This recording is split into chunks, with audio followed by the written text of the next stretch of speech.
Power on. The following is a presentation of the Sovryn Tech podcast feed.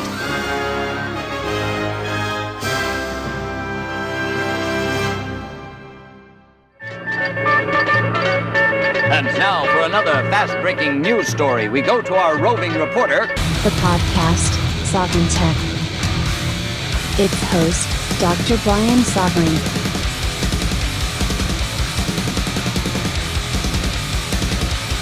The tech giants tried to stop Sovryn Tech. They can't.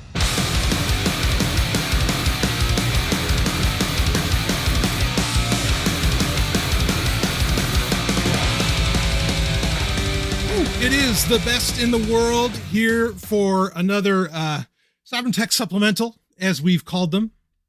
And have we got a doozy for this one? You know, stepping back a second. I wish I could tell you how much flack I get in my inbox. Which I'm not surprised where a lot of this communication comes from, because there's a Telegram group, right, that everybody can join. Link is in the show notes if you want to. There's a Telegram group, and I don't get a lot of my detractors never go in there.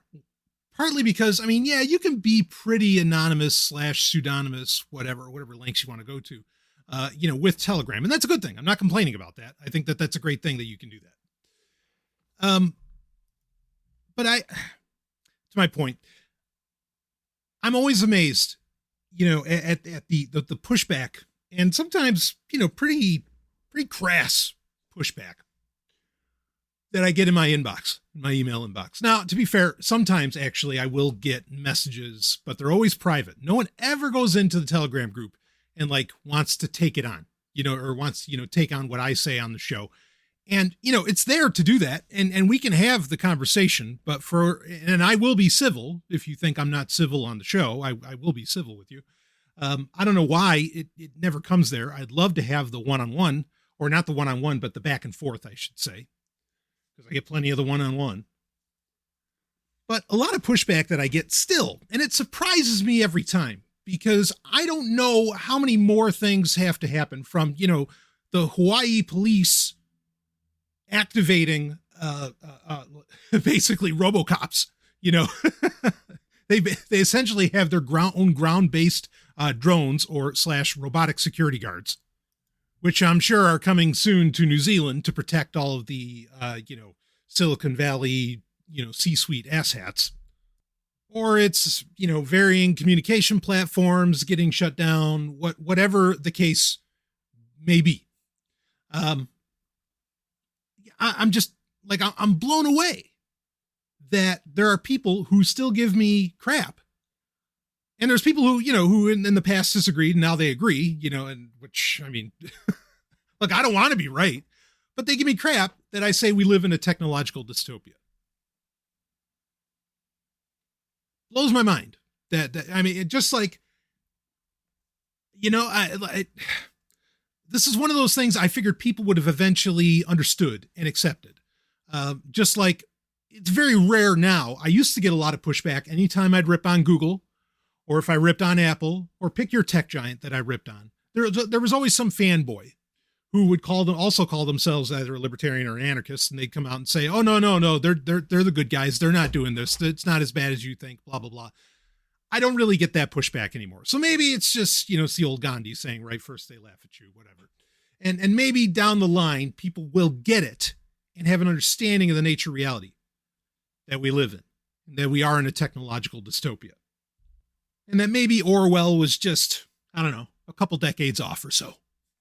Maybe it wasn't 1984. Maybe it was meant to be 2020 or even a little earlier than that. But the proof keeps on coming. And, the other thing that I get pushback on, and this one I understand a little bit better, because I know I don't want to have this mindset either.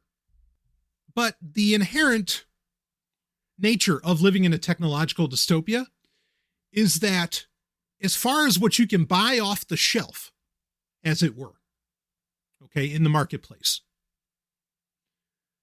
The tech war, as it were, the idea that, well, the consumer is engaged in bending the technology that he buys to respect his z's individuality away from the government and corporations. Okay. That tech war, right? The respect of the individual and the empowerment of the individual via technology. Okay. Against the powers that be. They, them, those, right? Now, when I say that we've lost, we as in the consumer, the individual, not that individuals would do really well if they didn't think of themselves as consumers, but we'll go with the dictionary definition here. We'll move on.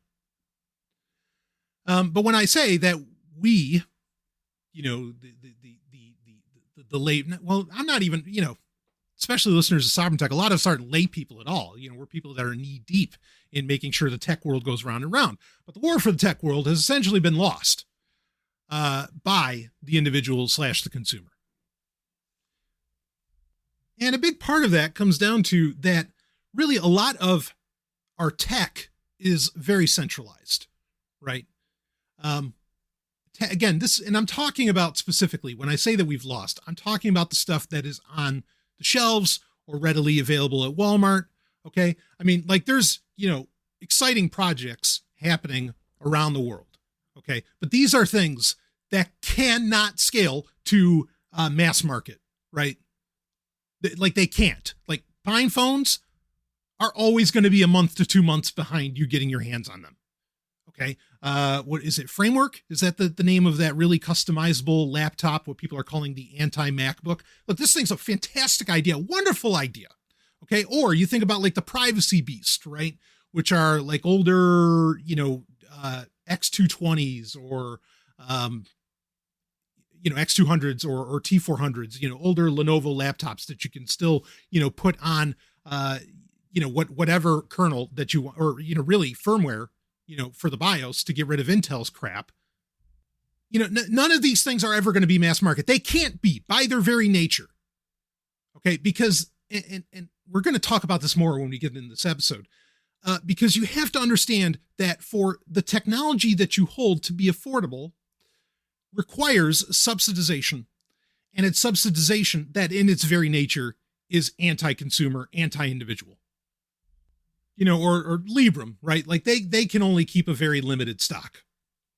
Okay. I mean, it's the numbers. So the things that you say, oh yeah, but Stallion, this is out there. Yeah, but this show reaches out to, 5 digits, in the 5 digits, a few thousand people.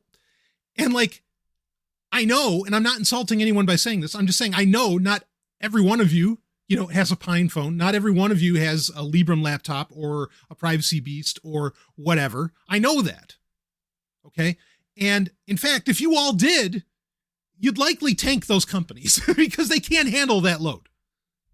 And if you think, oh boy, if you think that a company, wait a minute, but that's a company being very profitable. It's getting tons of money from all. No.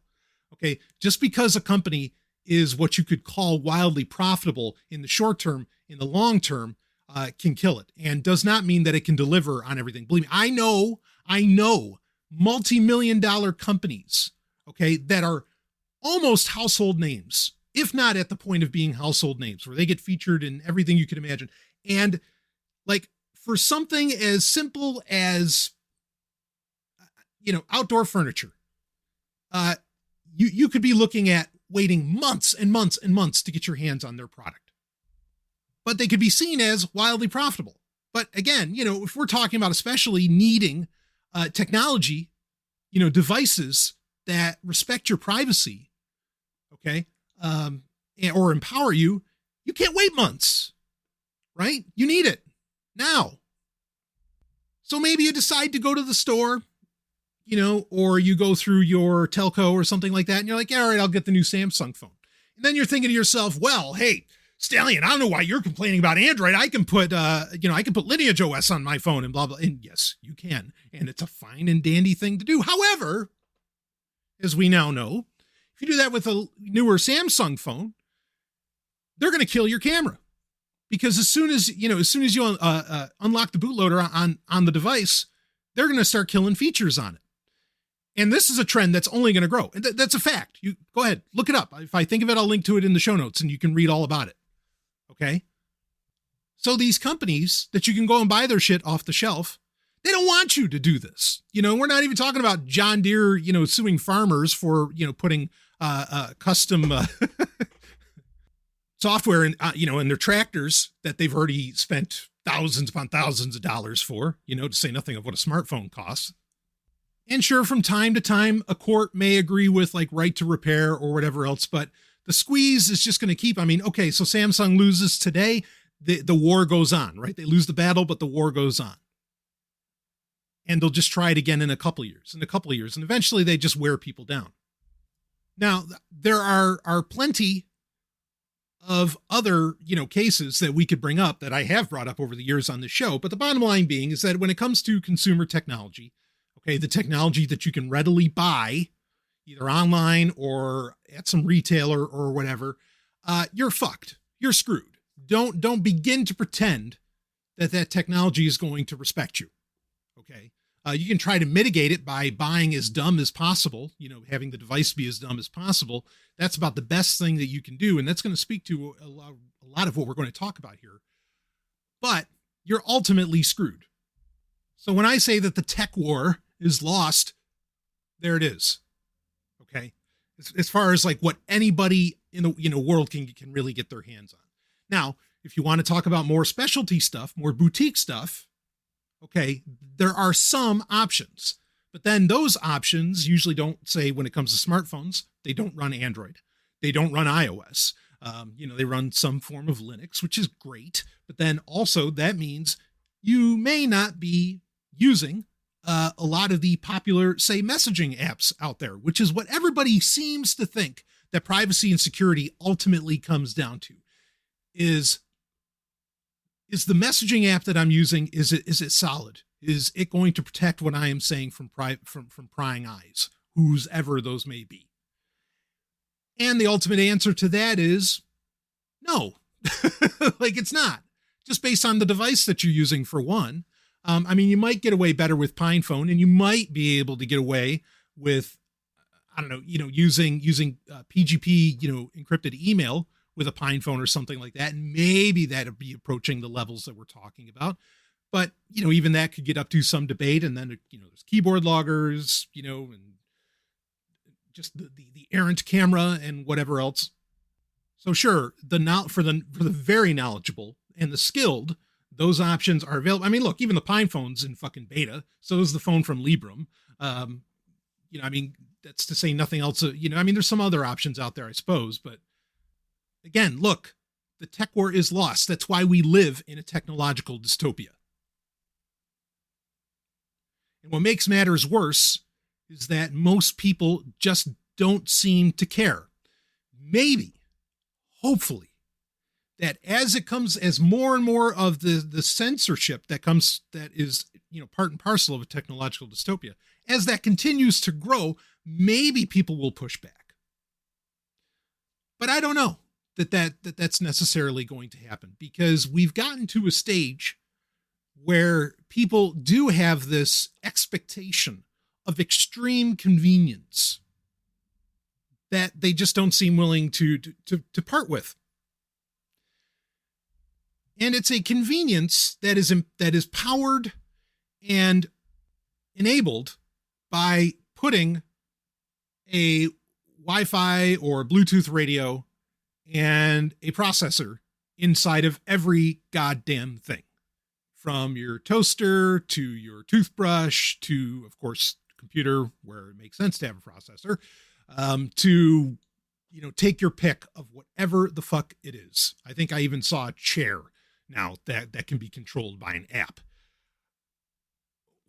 What the hell? All right. whatever you want, Wally. And that's Wally with an E at the end. Of all ironies to have Disney warn us of that future, but that's not what I'm here to talk about. What I am here to talk about is that is the cost. Now, what comes with having a internet connection and a processor in every fucking thing? What comes is a loss of control over your purchase. Now, I've been told by anarchists, like especially more of the market bent, like anarcho-capitalists and some other, and whoever, maybe even mutualists and some others. No disrespect to them. And libertarians too. I've been told that you can vote with your dollar, right? Like that you got to let the market speak, and that's one of the ways you can rein in and take control of the invisible hand of, not of the market, but of destiny, of the way things are going forward. One of the ways that you can do that is to vote with your dollar. Or perhaps to be a conscious consumer, right? Where you're really, going in there with a lot of knowledge and education around what you are buying and what went into that and what that thing is capable of. So my question then, so I've been told this, and so my question is to you, have you lit your Samsung TV on fire yet? Have you taken it outside and I don't know, grabbed the nearest katana sword, and hopefully it's full tang, and just cut that thing to pieces? Because in my opinion, if you've done anything less, don't tell me you give a shit about human freedoms. Because my understanding is the market is this great and wonderful goddamn thing. And that when I buy something from this market produces things that makes my life luxurious and wonderful and amazing. Oh, yes. Oh, what a wonderful life. Blah, blah, blah. And that I have ultimate, when I buy something, it's mine and I can do what I want with it. Unless I buy a television from Samsung. In which case, Samsung can, at their leisure, make my TV, basically destroy it. Like, I mean, or make it incapable. Turn it off. They completely disable my television. So what's going on here? What's happening is it has been discovered, particularly out of TVs, I believe, that were being sold, but ended up being stolen out of South Africa, were remotely deactivated by Samsung once, the nature of how these TVs went into the world. Okay. Once that was discovered, they started deactivating these TVs. And I think, now we're going to read about this. We're going to break this down. We're going to see, how does Samsung feel about it? We're going to see how does the everyday person feel about it? We're going to see, perhaps, is anybody defending Samsung's ability to completely brick your smart TV? And before anybody says, well, that I just won't buy a smart TV, we'll talk about that. We're going to get into solutions. We always talk about solutions, right? That's the old thing. It's like, don't just complain, bring solutions. I bring solutions every single time. Unlike almost any other podcast, I don't just complain and moan. It's just that if my email inbox is any indication, people don't like what has to be done. Because for fuck's sake, they gotta watch Hulu. I don't imagine what for. So let's read about what's going on. I'm going to go to, of all places, Mashable. A news outlet. I don't know if we can even call it news. A media outlet that generally is on the take, but amazingly did some fair coverage on this matter. Let's talk about it here. So the story's from August 25th, 2021, incredibly fresh here. Samsung brags about remotely disabling looted, quote unquote, looted smart TVs. Samsung says it can remotely disable any of its internet connected TVs. Let's do it. When it comes to so-called smart gadgets, owning just isn't what it used to be. Samsung made that clear earlier this month when it told customers that it can, at any time, remotely disable any and every Samsung TV connected to the internet. The August 6th announcement came in response to the theft of an unspecified number of TVs in South Africa in July, and was likely the first time many customers had ever heard of Samsung's TV block function. The feature allows Samsung to remotely check if, quote, TV units have been unduly activated, end quote, and, quote, is already preloaded on all Samsung TV products, end quote. Apparently, quote unquote, looted TVs fall into the category of undue activation. If TV block gets a hit on an internet-connected Samsung TV's serial number that it decides shouldn't be up and running, then Samsung can remotely disable that television. Notably, an internet connection, and the customer surveillance that entails, is a core part of modern smart TVs. Just a small amount of kudos for Mashable admitting to that, about the customer surveillance going on with your fucking television. Talk about 1984. That's exactly what TVs were all about in 1984. They're more about watching you than you watching it. We'll talk about that more a little later. We reached out to Samsung to determine how many TVs it has remotely disabled with TV block, but received no immediate response. The company seems proud of itself, however, and made an effort to share its previously little-known ability on Twitter. The responses were less than enthusiastic. So here's the tweet from Samsung, okay?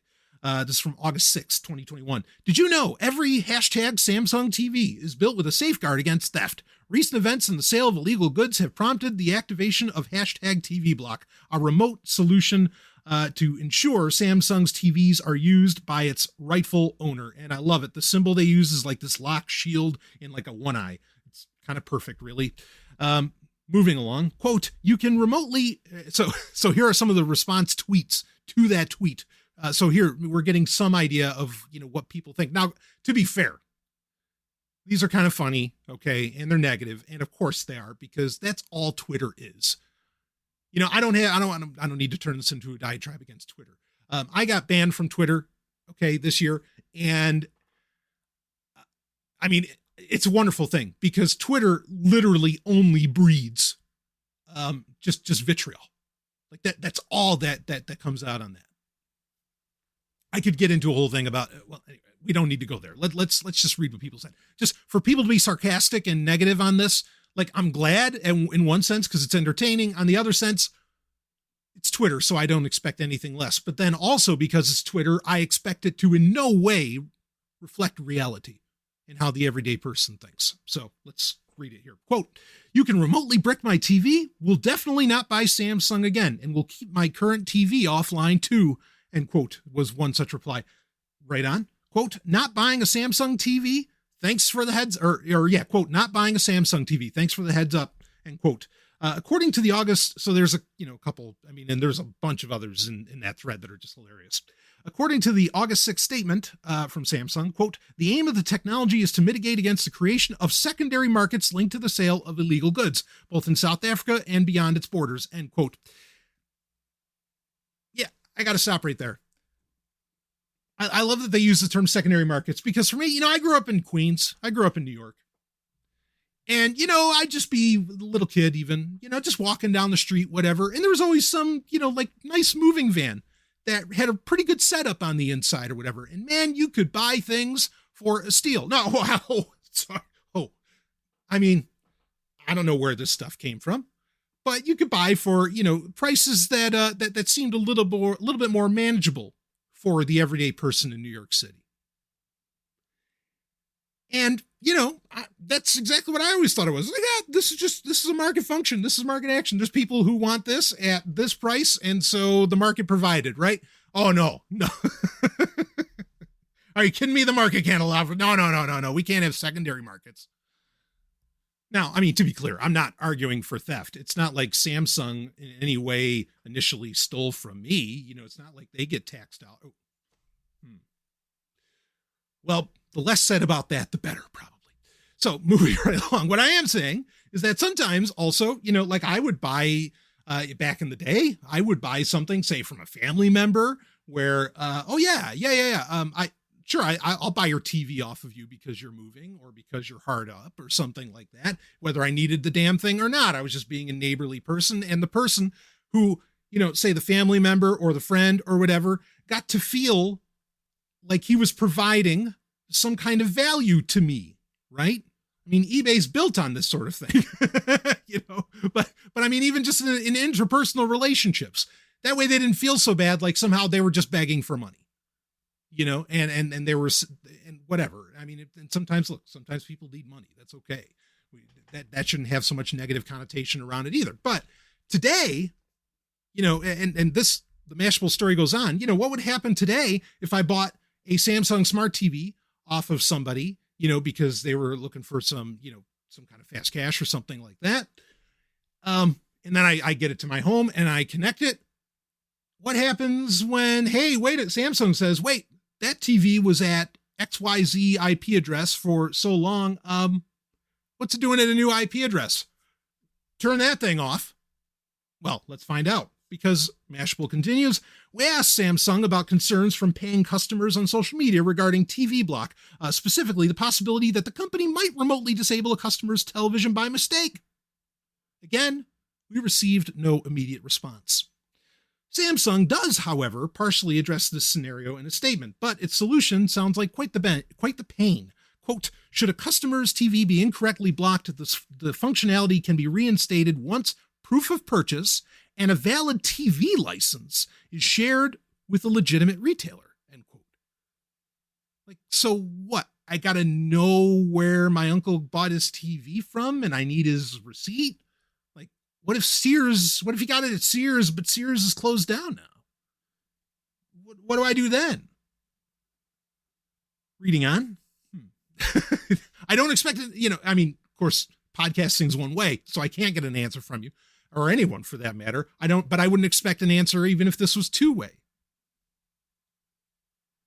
Sounds like a pain in the ass to me. The statement makes no mention of any sort of compensation for customers who have to go through this ordeal. Samsung's boast that it can reach into its customer's home and, should it so choose, claw back what they've purchased. Again, they're breaking it. It's pointless, right? Will sound familiar to anyone following trends in the world of smart gadgets. Samsung's ability to remotely disable all of its customers' TVs is only one facet of the ongoing debate around company control over Internet of Things gadgets. Another, and it's one that Sonos customers will likely recognize, is that company after company has made the decision to end support for old smart gadgets that are no longer profitable, rendering legitimately purchased and functioning items unusable. Because these days, buying an internet-connected smart appliance doesn't make it yours. It just means you have until the manufacturer changes its mind. And there it is. The loss of control. On Sovryn Tech, up until, I don't know, maybe 2-3 years ago, I had an entire segment that was based around Internet of Things stories. And I did that because, and I did that segment for years. I did that because I was fucking trying to warn people that this future was on its way, was coming to your home, where you ultimately don't have control of what you purchase because it has internet connectivity and a processor in it. And I don't know, did anybody, I hope, I'm sure, I know some people at least did listen to that. Now, to be clear, Samsung's not the only one that does this sort of thing. And it goes far beyond TVs. It comes down to basically like every gadget device that you can imagine. Can Google or Apple remotely disable or brick smartphones? Absolutely they can. Can they, or do they allow for software and technology that makes your device, certain aspects of your device, unusable because you're seeing a trailer at Comic-Con that no one's supposed to see online? Yes. But everybody's okay with it and, counts on their smartphone to film the police, which blows my mind. Especially when we know Apple has given law enforcement the ability to deactivate or brick or in any way or make features useless on smartphones as needed. And that was done, 6 years ago, 7 years ago, that was developed. But, the initial implementation of a lot of this remote cutoff stuff was always given, some kind of like legitimate reason, or quote unquote legitimate, right? Like it is, okay, so you can't see a trailer at Comic-Con. Or it is so that way when, you're traveling to France and someone swipes your iPhone, and like steals your iPhone, it can be remotely bricked as needed or something like that. Like it's always given that kind of reasoning.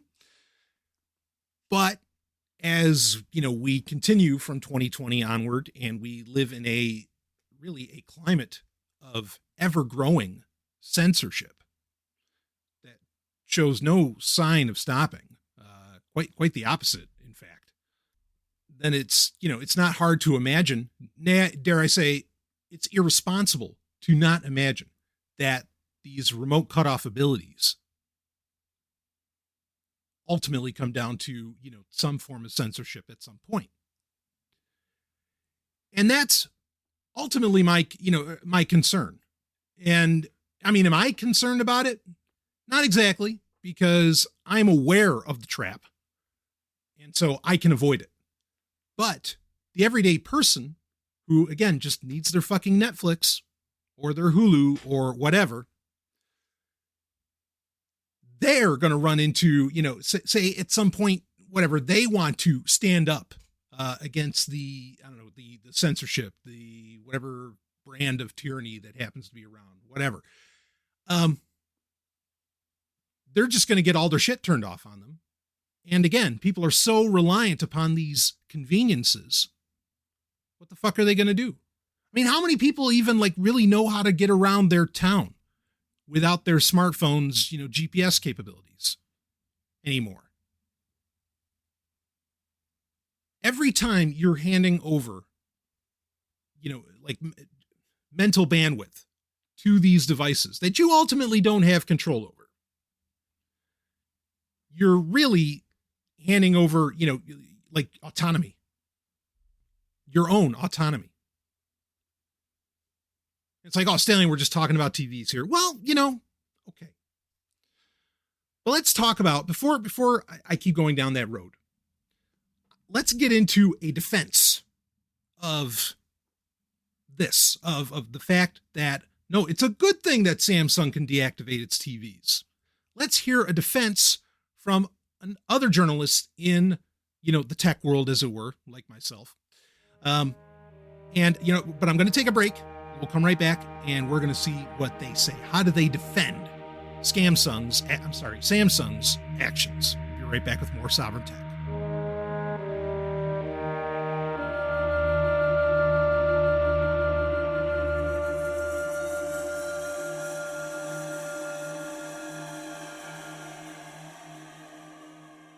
Hey, is Sovryn Tech not enough for you? Well, let me tell you about something you'll never get enough of. No, I mean it.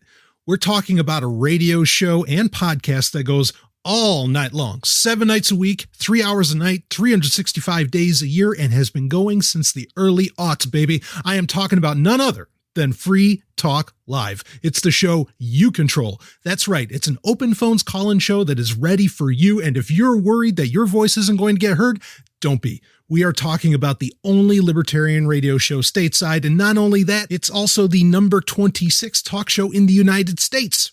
Start listening now and go ahead and hit that massive back catalog at freetalklive.com. The Golden Stallion guarantees a good time, and you might even find some episodes with me on them when you do. That's freetalklive.com, and we thank them for sponsoring Sovryn Tech. Let's get back to the show.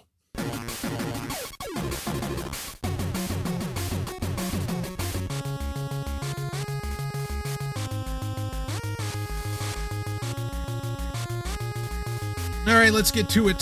So here it is from digitaltrends.com. Definitely one of the more popular consumer tech sites. And sometimes they go out of consumer tech, but largely consumer tech sites on the internet.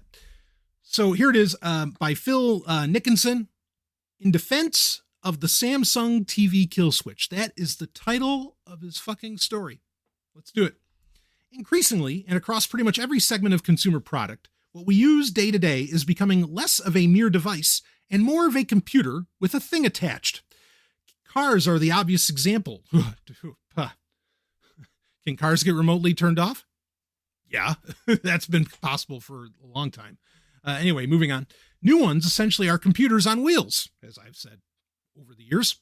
But the same goes for any number of other categories: speakers, microwaves, and of course, televisions. That brings us to the recent revelation that Samsung apparently can remotely disable televisions with something it calls the television block function. In an August 6th press release from its South Africa newsroom, Samsung said that, quote, the blocking system is intended to be implemented in respect of televisions that have been obtained by users through unlawful means and in some cases stolen from the Samsung warehouses, end quote. Samsung goes, so in their press release they're saying it's from unlawful means, but then, who gets to define what's lawful and unlawful? Not you or I. Moving on. Samsung goes on to say that this technology is already preloaded on all Samsung TV products. So Samsung built a kill switch into its TVs and apparently didn't tell anyone. Or if it did, it wasn't entirely conspicuous about it. That, understandably, has raised a few eyebrows. Me, I'm here to say it's okay to embrace the kill switch. Oh boy.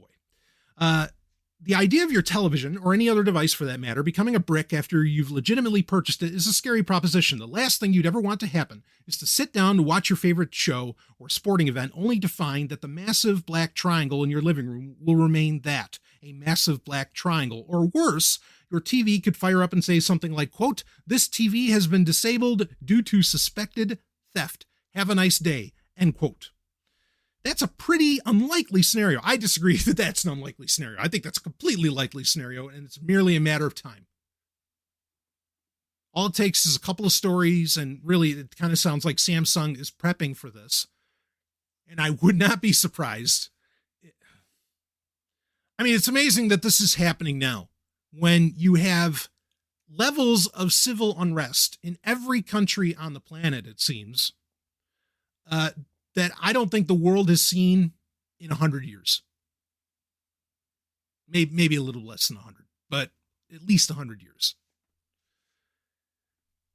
Not uninteresting. Moving on. Let's see. Also, limiting the potential misuse of TV block is the way Samsung defines the security. Let me go back. For one thing, it appears as though the television block function has been pretty narrowly utilized in this case, with Samsung saying that it, quote, has activated TV block on all Samsung television sets looted from our Cato Ridge distribution center in the KwaZulu-Natal province of South Africa since the 11th of July, 2021. So, they can pinpoint, and obviously this is just by serial number that they're able to know that, but that serial number gets reported as soon as they connect to the internet. And to be clear, there are many TVs, smart TVs anyway, that will not let you go further in the setup of the television without connecting it first to the internet. Okay, so before you think that, well, I'll just disable the internet before, I turn this TV on. No. You can't do that. Maybe with some brands it's possible, but for many brands, not so. Moving on. Also, limiting the potential misuse of TV block is the way Samsung defines the security feature in the first place. It's a, quote, solution that detects if Samsung TV units have been unduly activated, like we read earlier. Anyway, the next sentence makes it even more clear. The aim of the technology is to mitigate against the creation of secondary markets. We talked about that earlier as well. In other words, if you've legitimately purchased a TV from a store and it's been activated, you should be good to go. If it's been stolen before it was sold, there's a decent chance Samsung's going to flip the kill switch. That won't completely stop the black market sales, of course. Again, here's the accusation that somehow black markets are, inherently bad. I would argue that's not the case, but we'll keep going. That's a cat and mouse game that's never, ever going to end. Samsung knows that, and thieves know that, but it'll slow them down and allow Samsung to write off thefts such as this that much more easily. It's really not meant as a means to brick your TV should someone come into your house and rip it off of your wall. There's also an argument to be made that kill switches aren't just a good thing to have, they're a responsible feature and something that we should actually welcome. As more and more devices become that much more connected and dependent on the internet, there are exponentially more avenues for misuse. The scale of the internet of things already is pretty unfathomable, and that growth isn't going to slow anytime soon. We've become accustomed to app stores being able to remotely disable or uninstall individual applications should they prove to be harmful. Service providers like Google and Apple and others can disable your account if need be. Stallion breaking in.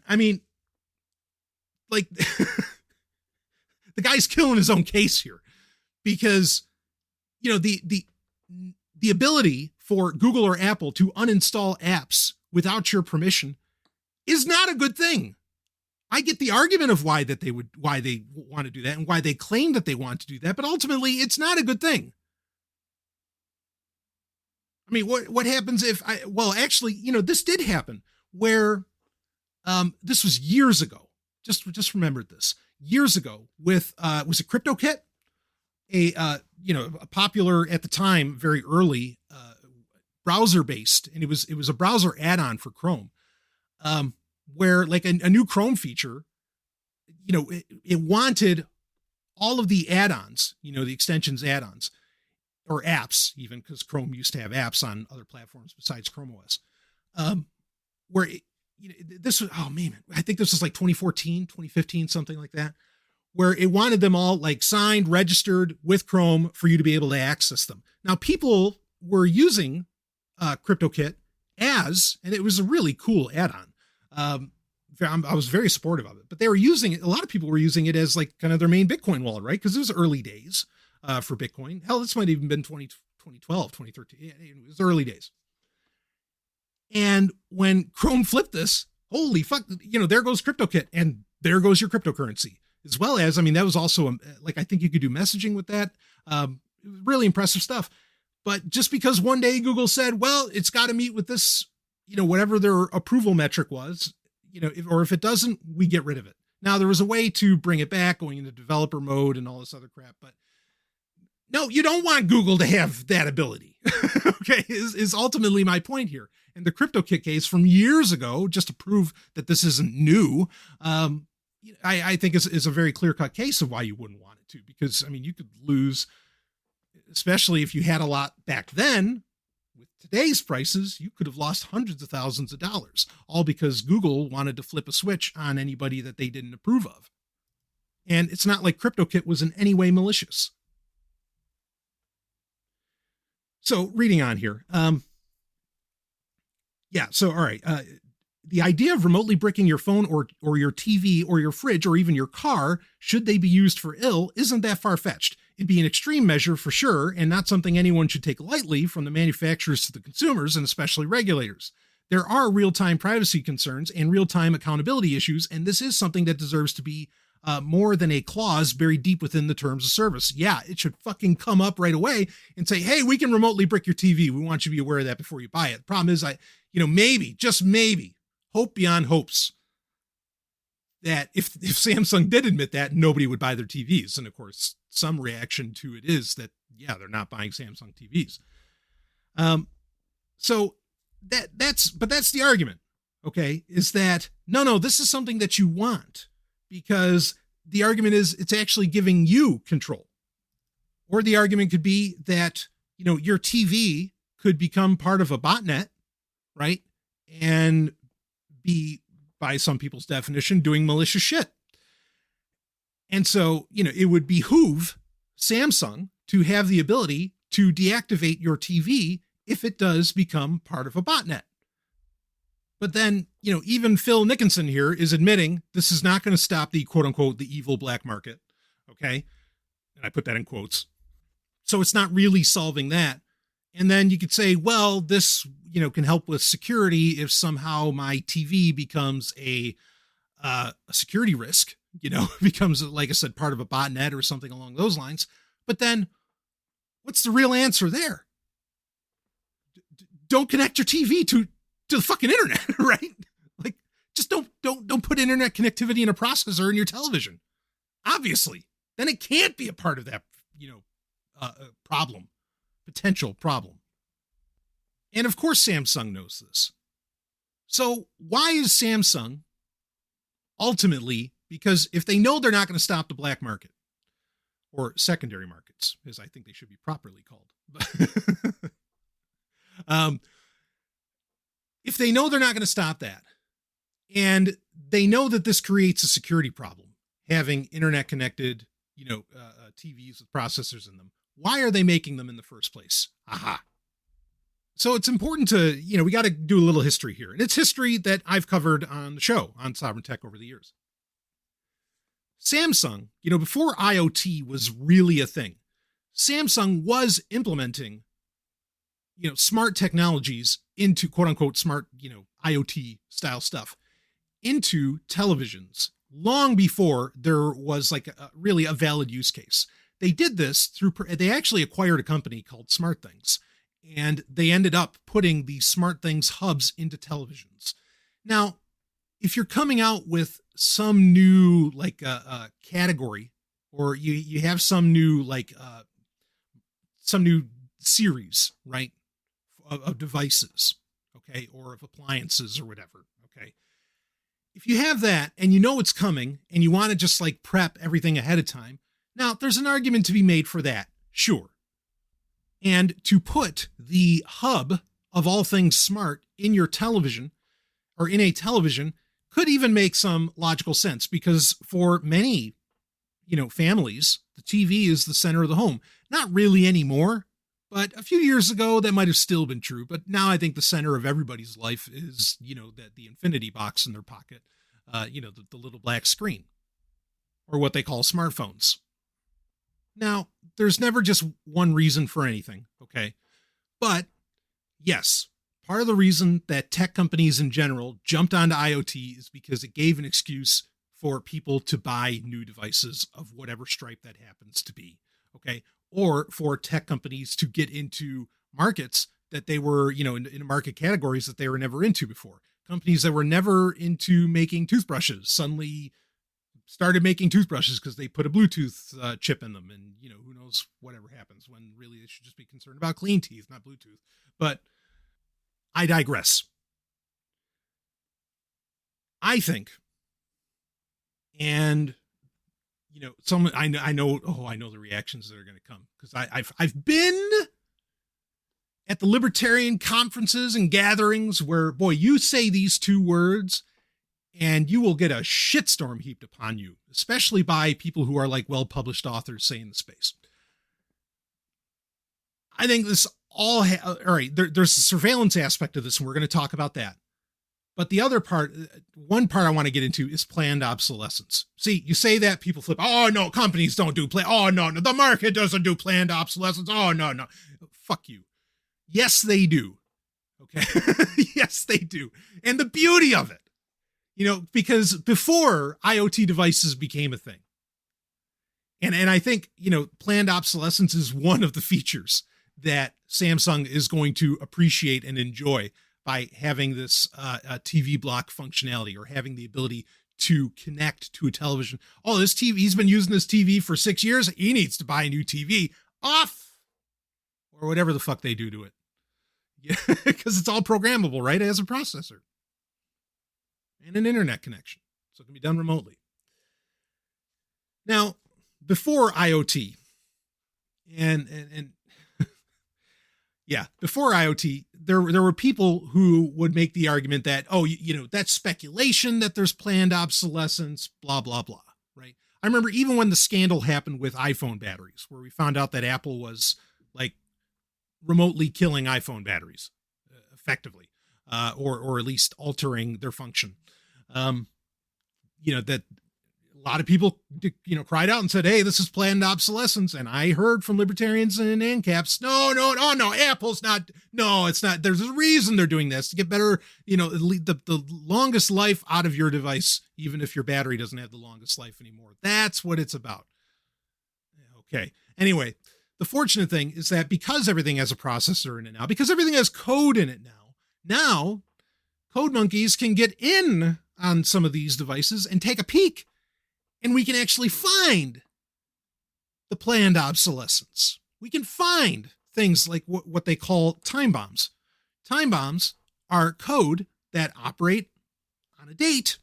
And when a certain date is reached, and this is actually very popular with some devices that use flash memory, which what doesn't now. But that flash memory will, you'll get to that date, and then the code will say, brick, done. Have it say that the flash memory is bad. And this is, there's high-end places where time bombs exist. And then there's even in lower end cases. For example, people know I'm really into retro gaming. So you can buy like these flash carts, okay, that will allow you to, and I'm not saying any, like the ones I like to use are from Crix, right? Like the EverDrive 64 that you can put this cartridge into the N64. And, you know, you pop all the ROMs onto a micro SD card and, you know, you put that in and you can, on an original N64, you can play every fucking game ever made, you know, as long as it can fit on that micro SD card and it goes through that cartridge. Great things, wonderful things, beautiful market. One of the most exciting things to happen to preserve art in hundreds of years. However, there are less reputable companies who will come out with these. Like I can think of ones that exist for the Nintendo DS, like say, what is it, the R4 Gold or whatever, where you have to format, you have to like format these devices, okay? Because they'll come with the SD card or they'll have the flash memory built into them. However it works, you have to format them first, then hopefully reinstall the software, and hopefully you got rid of the time bomb. And it's known, like you can see the code. This isn't up to debate.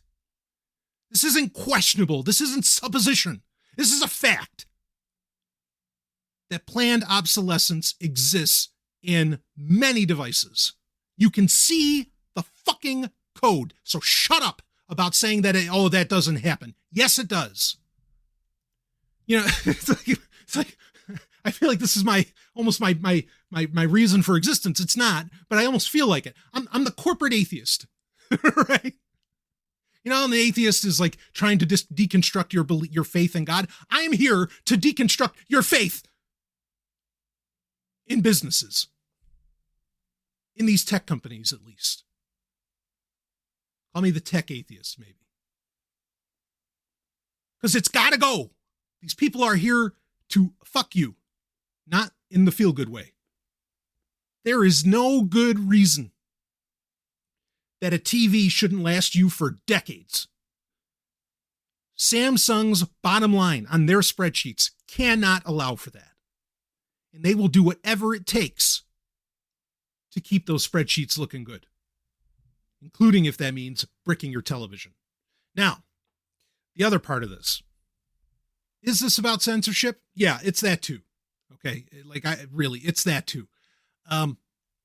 This is about having control over, say in the future, who knows what they're going to introduce with TVs. Again, these companies are thinking ahead. Before they even had IoT devices on the market, they were putting IoT hubs in TVs. Why? Because they knew it was coming. So things are coming. Say you want to, kind of similar to what we were talking about earlier with like Samsung phones, how if you unlock the bootloader, that the camera doesn't work anymore, okay? We're going to get to a time where who knows what horrendous shit is going to end up getting put on, these smart TVs. And people are going to get into the game of wanting to put on, custom software or, custom firmware or whatever. Okay. Just like also what has happened with John Deere tractors. However, if they have this ability, they're going to know the instant that you've put that firmware on and your TV is effectively going to be bricked. They're not going to lose control of what they need. And that gets to the other part.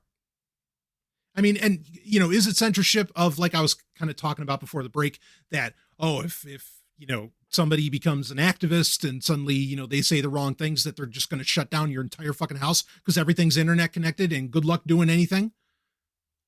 Way to become an outcast instantaneously. Yeah, that's in the further nightmare scenario, but we don't have to even go that far. Okay. Because the other part of this is that, like a television should last you for decades. Okay. An LED, LCD, or OLED television should not cost, and I don't care if it's 720p to 4K, it doesn't matter, the resolution, should not cost under $2,000. What can you get these TVs for? What, 200? Under 200, 150? Get a nice TCL with a Roku built in? 1080p, high def, stereo speakers, practically taste the brain matter. Now, how is this possible?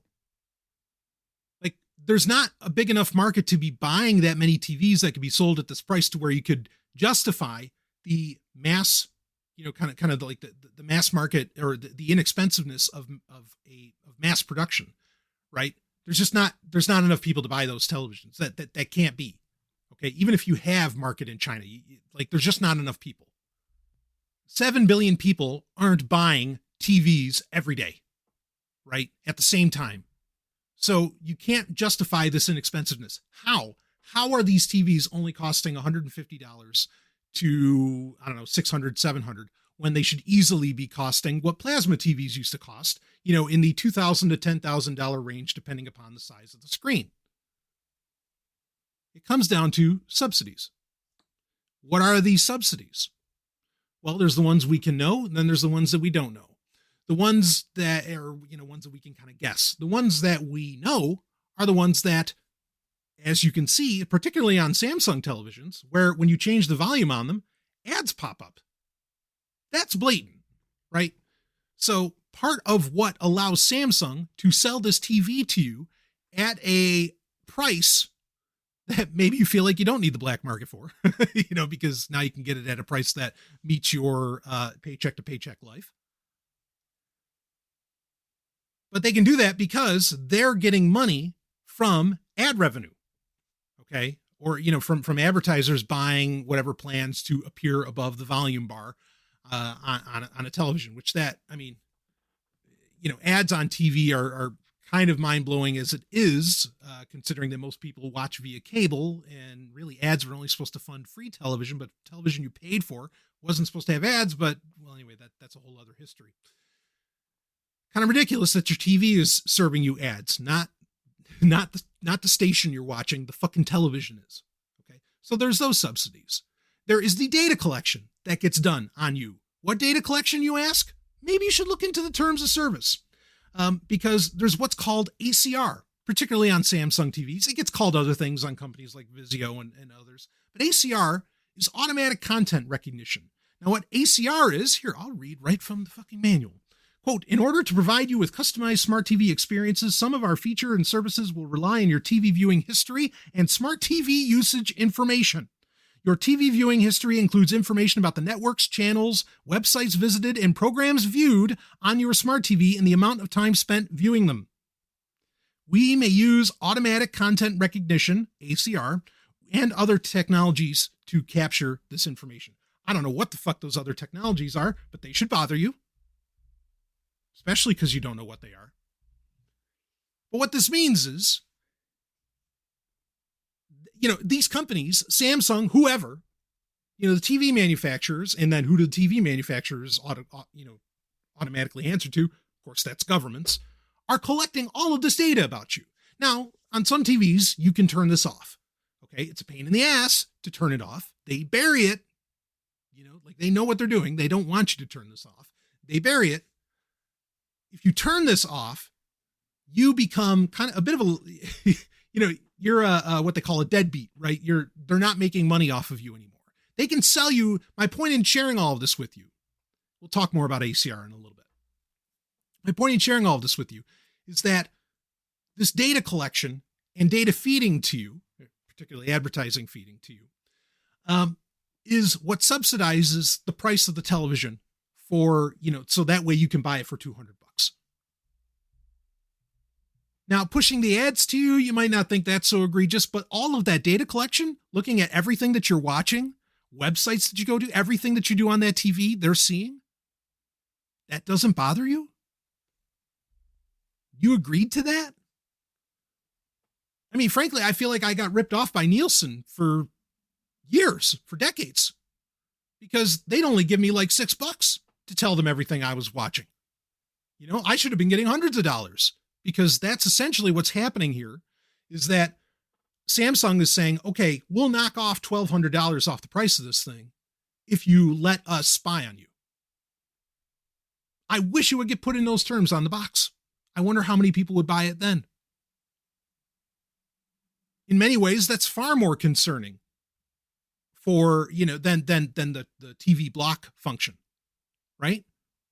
Because people can try and defend the TV block function. How the fuck do you defend that rampant spying on you? I mean, to the point that, over the years, we've had the stories where Like in the manuals for these TVs, they've said, you may want to be careful what you say in front of this TV. Why? Because the TV is listening. It's a true story. And who's listening to that? No. It's not automated. It's not some kind of AI somewhere. It's people that are listening to that. You want people listening to the conversations you have in front of that television? What are you watching? How about this for a little more on ACR? Quote, when ACR collection is turned on, we may share viewing data with authorized data partners, including analytics companies, media companies, and advertisers. Analytics companies, government think tanks. Read a little more here. Viewing data is sometimes enhanced with household demographic data and data about digital actions, digital purchases, and other consumer behavior taken by devices associated with the IP address we collect. You gonna tell me a $200 TV is worth all that? A smart TV, the ability to watch Netflix, is worth all that? I mean, I just want you to imagine that there's some creepy ass guy in a suit sitting in the room next to you. No, I mean, if you're into, if you're an exhibitionist, you're into whatever, I don't know, being watched, then maybe you wouldn't mind this. But there's a guy, in a suit, just next to you in the room, watching you and listening to everything you say while you're enjoying a movie.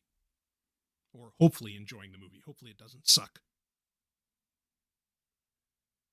You tell me you're okay with that, because that's ultimately what it is. Now, in thinking about ACR, let's do a little thought experiment. What are the chances that if they have the ability to deactivate your TV, that they have the ability to, remotely do so, that they have the ability to remotely turn it on or remotely spy on you as needed by whatever alphabet soup organization or the company's own perverts? Far-fetched? Why? One implies the other. Folks, this is literally 1984. Like, this is almost exactly, and I mean, and as far as like censorship goes, it's not even censorship. As far like, you don't even get to control like what information gets fed to you often, through the television, right? So, you're getting propaganda right and left on there. And, propaganda can be as much as what's on the TV and also what's not allowed, right? And I've brought this up many times. Part of the reason I have a disc collection, Blu-rays, DVDs, comes from that a lot of these services and networks, like what is it, Comedy Central won't play certain episodes of The Office. Now you could say, well, they were disrespectful, we don't want to see them. But at the same time, like propaganda, this is what, I guess maybe I spend a little too much time in psychological operations in the military. This is what people don't understand. Propaganda is as much about what you're allowed to see as what you're not allowed to see. Okay? Like propaganda is what's being shown to you, and it's also about what can't be shown or isn't allowed to be shown. And that's what this level of control over these televisions can really come down to. So, technological dystopia, folks. Now, how do you best this? How do you deal with this? What's the solution here? Well, for my birthday this year, the goddess of love and logic, Mrs. Ellen Sovryn, she, for my birthday, she bought me a television, but she knew the deal. She's like, Brian, you need to pick out your television, because she knows she listens to the show. She listens to me all day long, and what I'm talking about and what I'm learning every day. And so she knew, like, okay, we're not just going to surprise Brian with some Samsung TV. He's going to pick out, he knows what he needs. And he's the most informed consumer on the fucking planet. And to some degree, I think I am. But anyway, so we went to Best Buy, what are we going to get off the shelf, right? Like I said, the challenge is what to get off of the shelf. And let me tell you how this situation went, because it speaks to another problem real quick as we are discussing solutions. So I went in, and I went to the, one of the workers there at Best Buy, and I said, hey, I want a TV that, I want it dumb as a box of rocks. I don't want it to be 4K. I don't want Roku or Fire Stick built in or anything like that, or Fire TV built in. Like, I just want it to turn on, and there's essentially a black screen unless I have something inputted. Okay. And, we went around, and lo and behold, there was a little Vizio TV. It's like a 40-inch. Okay. That was open box, right? Because it was like a 2-year-old model. It was open box. They didn't even have any of that model that were still in a box. It was open box, met everything I wanted. It was 1080p only, didn't do 4K because fuck 4K. It didn't have a Fire TV in it, which most Vizios do. It didn't have, no Roku, no smart features whatsoever. It cannot connect to the internet. Not possible. Okay. This TV will not be part of any botnets. But understand, like, the only reason at Best Buy I was able to get a TV of some size, sometimes you can find 19-inch TVs that meet that criteria, but of some size, like 40-inch. Okay. I had to buy one that was like 2 years old, and they didn't even have it like technically in stock. It was just one that they had on the showroom floor to like take up a shelf. That's how hard it is to find dumb TVs. You're lucky if you can get them off of the shelf. And that's kind of speaks to another problem, which is, well, just buy a dumb TV. And yes, that's what I'm recommending to you. But I will empathize that that's a challenge. And maybe you want to be a conscientious consumer in that, you don't want to buy from Amazon or whatever, right? And so you're going to go to a local retailer or something like that. Good luck. Because the retailers are usually just getting what Samsung or the company, forces on them. And then gets essentially not forced on you. You don't have to buy it, but is a forced choice, a forced option. So I was very fortunate, to get a TV that met that criteria. And there really are, and I've looked into this, there really are only like 3 or 4 companies, Spectre's one of the bigger ones, that will today sell a new television that has no smart features and is of a, above 30 inches, right? Because, you can buy computer monitors that usually won't have this stuff, usually. Okay. But again, if you're wanting a TV like 40 inches and up, which is fine, you're really, your choices are incredibly limited. And Spectre's about one of the best companies out there. Or if you get some like older model, Vizios or whatever, but you're also going to, ironically, you're going to pay a premium for that, right? Because at that Best Buy trip, like, yeah, I could have, fortunately the price was low because again, it was open box and it was, a couple years old. Okay. But remember, these TVs generally are subsidized, like TCL TVs that have the Rokus built into them. They're subsidized by advertisements, Roku, and all kinds of other shit. Okay. So you can buy them for $150. You're going to pay the premium for not having features, which seems ridiculous, right? Well, but that's the market that we're in. And people don't understand that. Like, it doesn't make any sense to them because they don't understand that they are, and I know there's people who complain about this statement, but it's the reality. You are actually the product. The TV is not. The TV just makes you the product. You're buying your own privilege of being Samsung's product. Now, I talked about ACR. That it is possible to turn off ACR. If I remember, I'll link in the show notes to that shows like some of how that works. But again, it changes by the year just with the company. And then it even changes by company of how to turn that off. Of course, you're going to want to turn that off. I would recommend if you can, don't buy Samsung TVs, obviously. Okay. But I would recommend don't connect televisions to the internet. Have separate devices that do that. Okay, for a multitude of reasons, whether it's Roku, and then, you could even go so far as to get like an Ultra Roku that has Ethernet. Like, that's awesome. Talk about a much better experience for viewing stuff anyway. Because that's the other problem too, is that most of these TVs don't have Ethernet ports. It's all Wi-Fi. And Wi-Fi, you're getting, even if you really care about your content, you're getting subpar content from the data transmission speeds of the average Wi-Fi and, of course, going through your walls and all this other stuff. Taking the time to have an Ethernet connection to your television is the best way to go. for this. Or you could, you can buy Blu-ray players that will have some of this functionality and features. Most Blu-ray players will have an Ethernet connection as well. We could get into a big argument or a big conversation around Blu-ray players and what you should get. But Blu-ray players now are kind of in the same place that DVD players were in the early aughts, where you want to buy the ones that essentially break all the rules, right? Like you can buy models of Sony Blu-ray players that will play any region disc. Like they're all kind of, they're sort of modded. They're out there. Anyway, that's a whole other conversation to get into. I mean, really the best thing you can do is play your shit off of your computer, right? Just run an HDMI cable from your laptop, your computer, whatever, to a television.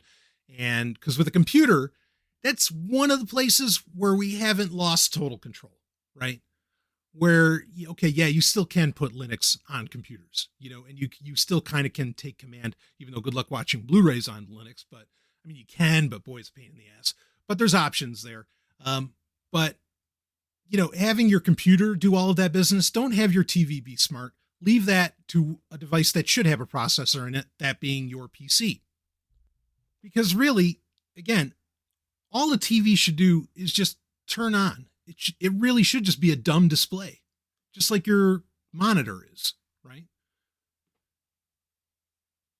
I don't, the argument that I got from, these wonderful television manufacturers, these wonderful companies that all make life so wonderful. Oh, yes.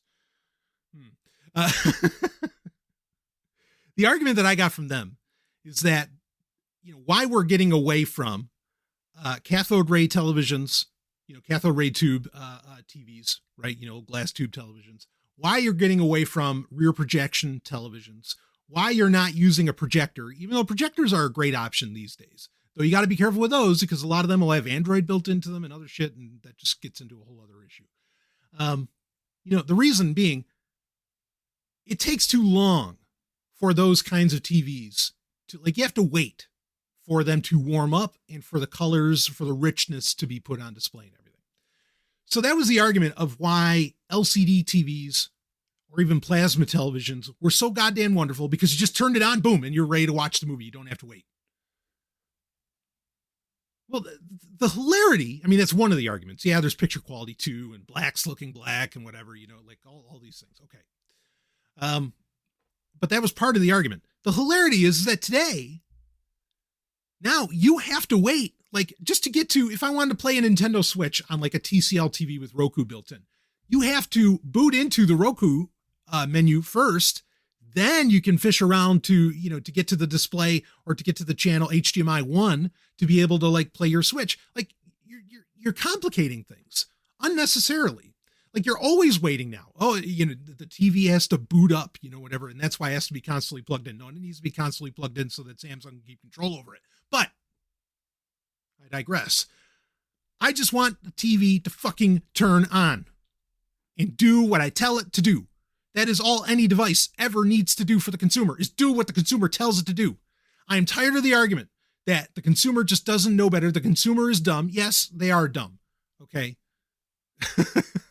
That's not untrue. But then the response to, well, the consumer isn't very educated. The response to that is not create a surveillance society.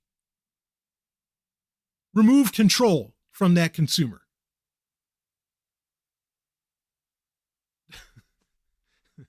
I'm sure some people would say, no, the real response is let Darwinism take its course. Well,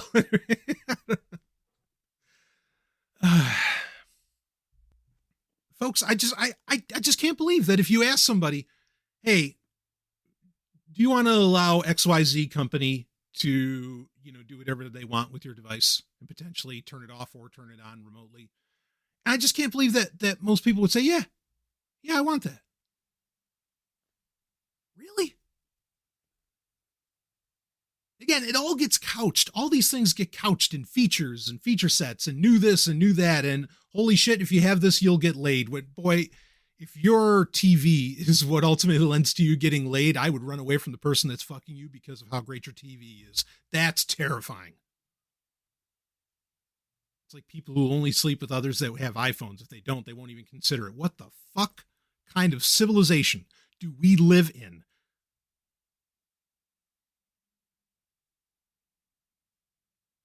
I don't get it. I don't understand, who thinks that this is okay, that you see this as a completely valid trade-off. Brian, it's just TV. No, it's not. It's spying on your entire house. It's not just a TV. You don't get to say that anymore. You don't get to say that about anything. Anything internet connected and with a processor in it is not just what it is. It is also an element of the surveillance society, not just the surveillance state, the surveillance society. And that ultimately comes down to control over you, as well as yourself going mad, whether you realize it or not. So again, I put the challenge to you. If you give a shit about your human freedoms / liberties, rights, if you want to go that far, I don't, but if you want to go that far, like the right to privacy, amongst other things, have you, pulled out the gasoline and, poured it onto your television and Samsung television and lit it on fire? Have you taken, whatever large blade to it yet? Maybe. I think this is that egregious. This is that bad.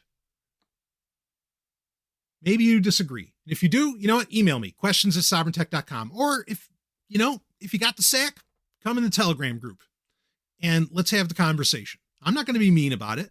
Go ahead, @Sovryn, and I'll see it.